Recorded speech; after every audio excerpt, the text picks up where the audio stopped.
পুনৰবাৰ নমস্কাৰ সেউজপ্ৰেমী বন্ধু-বান্ধৱীসকল নতুন এটা ভিডিঅ'লৈ আজি আপোনালোকক স্বাগতম জনাইছোঁ। আজি মই মোৰ কপৌফুল দুজোপা আছে সেই দুজোপা টাবত ৰুম আৰু কেনেকৈ কপৌফুল টাবত লগাই ফুলাব পাৰি সেই বিষয়ে আজি এই ভিডিঅ'টো। গতিকে আশা কৰোঁ আপোনালোকে ভিডিঅ'টো চাই ভাল পাব। যদি ভাল পায় আপোনালোকৰ সঁহাৰি মই সদায় বিচাৰোঁ। মোৰ এই দুজোপা কপৌফুল আছে আৰু এই দুজোপা কপৌফুল মই একেটা টাবতে ৰুই দিম। লগতে এইটো এটা ডেনড্ৰিভিয়াম অৰ্কিড আৰু এইটোও মই টাবত লগাম। কপৌফুল সদ্যহতে গছত খুব ধুনীয়া হয়, কিন্তু টাবত ৰুইও আমি কপৌফুল খুব ধুনীয়াকৈ ফুলাব পাৰোঁ। আৰু এইকেইটা ৰুবৰ কাৰণে ব্যৱহাৰ কৰিম মই এইটো এটা প্লাষ্টিকৰ টাব। পূৰা সম্পূৰ্ণ ফুটাই ল'ব লাগে এয়াৰ পাছিঙৰ কাৰণে।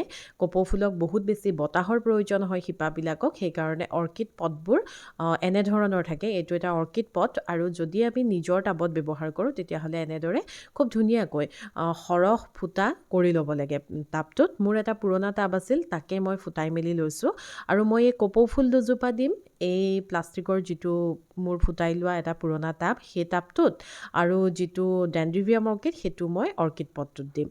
আৰু বাকী যিবিলাক আমি প্লাণ্ট টাবত ৰুওঁ সেই টাবত ৰোৱা ফুলবিলাকতকৈ অৰ্কিডৰ যিটো পটিং চইল সেইটো টাবত দিবৰ কাৰণে অকণমান বেলেগ হয়। এইখিনি হৈছে কোকো চিপ্ছ বা নাৰিকলৰ বাকলি টুকুৰা টুকুৰকৈ কাটি এইখিনি প্ৰস্তুত কৰি ল'ব পাৰি। এইখিনি হৈছে ইটাৰ টুকুৰাবিলাক অৰ্কিডৰ শিপাবিলাকে খামুচ মাৰি ধৰিবৰ কাৰণে খুব সুবিধা হয়। লগতে আছে এইখিনি এঙাৰ, এতিয়া ঠাণ্ডাৰ দিন গতিকে এঙাৰ ছাই এইবিলাকৰ অভাৱ নাই। এইখিনি হৈছে গছৰ সৰু সৰু কিছুমান শুকান ডাল, যদি থাকে গছৰ বাকলি দিব লাগে, কিন্তু মোৰ ওচৰত বাকলি নাই, মই সেইকাৰণে শুকান ডাল দিছোঁ আৰু লগতে অলপমান ছাই। এই মিশ্ৰণখিনিকে সুন্দৰকৈ মিহলাই আমি টাবত কপৌফুল ৰোপণ কৰি ফুলাব পাৰোঁ।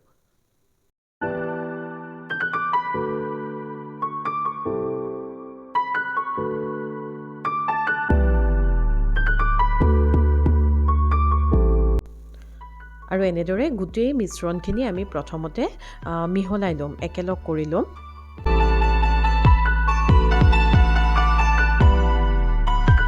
আৰু গোটেই মিশ্ৰণখিনি ভালদৰে মিহলাই লোৱাৰ পাছত প্ৰথমতে আমি টাবটোত কেইটুকুৰামান ইটাৰ টুকুৰা দি ল'ব লাগিব। যিহেতু অৰ্কিডৰ কাৰণে যিখিনি সামগ্ৰী আমি লওঁ সেই সামগ্ৰীখিনিৰ ওজনটো খুব কম থাকে, সেইকাৰণে বেলেঞ্চ মেইনটেইন কৰি ৰাখিবৰ কাৰণে প্ৰথমতে ইটাৰ টুকুৰা কেইটামান দি ল'ব লাগে। আৰু ইটাৰ টুকুৰাই বতাহ খুব সুন্দৰকৈ চলাচলো কৰে, সেইকাৰণেও খুব ভাল। লগতে কপৌফুল দুজোপা তাৰ পাছতেই দি আমি যিখিনি মিশ্ৰণ বনাই লৈছিলোঁ সেই মিশ্ৰণখিনি লাহে লাহে এই টাবটোত ভৰাই ঠাইসমূহ ফিল আপ কৰি যাব লাগে। বিশেষ কোনো কঠিন নহয়, একেবাৰেই সহজ আৰু খুব সহজ পদ্ধতিৰেই আমাৰ প্ৰয়োজনীয় যিকেইটা সামগ্ৰী সেই সামগ্ৰীকেইটা আমি গোটাই লৈ খুব ধুনীয়াকৈ অৰ্কিড টাবত ৰুই আমি ফুলাব পাৰোঁ। অৰ্কিডসমূহ হৈছে এপিফাইটিক প্লাণ্ট আৰু সেইকাৰণে ইয়াৰ যিবিলাক শিপা থাকে সেই শিপাবিলাকে প্ৰচুৰ পৰিমাণে বতাহ বিচাৰে। বতাহেই ইহঁতৰ মূল খাদ্য বুলি ক'লেও ভুল নহ'ব।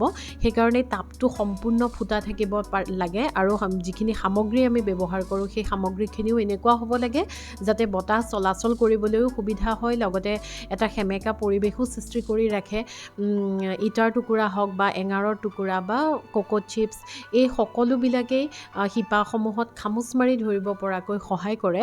আৰু মই ডেনড্ৰিভিয়াম পুলিটো ঠিক তেনেদৰেই ইটাৰ টুকুৰা কেইটামান প্ৰথমতে দি পুলিটো বাকী সামগ্ৰীখিনিৰে ৰুই ল'লোঁ।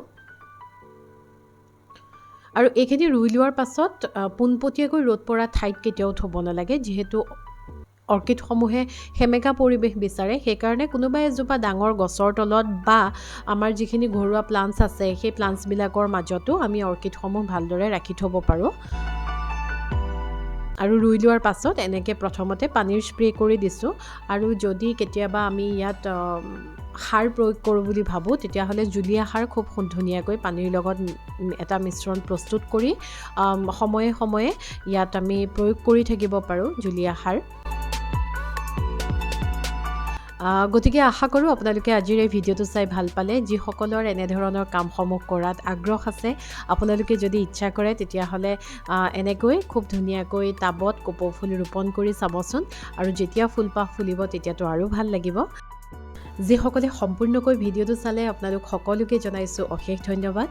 অনুগ্ৰহ কৰি লাইক, কমেণ্ট আৰু নতুনকৈ চোৱাসকলে ছাবস্ক্ৰাইব কৰিবলৈ নাপাহৰিব। আপোনালোকৰ আশীৰ্বাদ তথা সহায়ৰ অবিহনে এই সকলোখিনিয়ে অসম্পূৰ্ণ। আজিলৈ আহিছোঁ, ভালে থাকক, কুশলে থাকক, চিৰসেউজীয়া হৈ থাকক।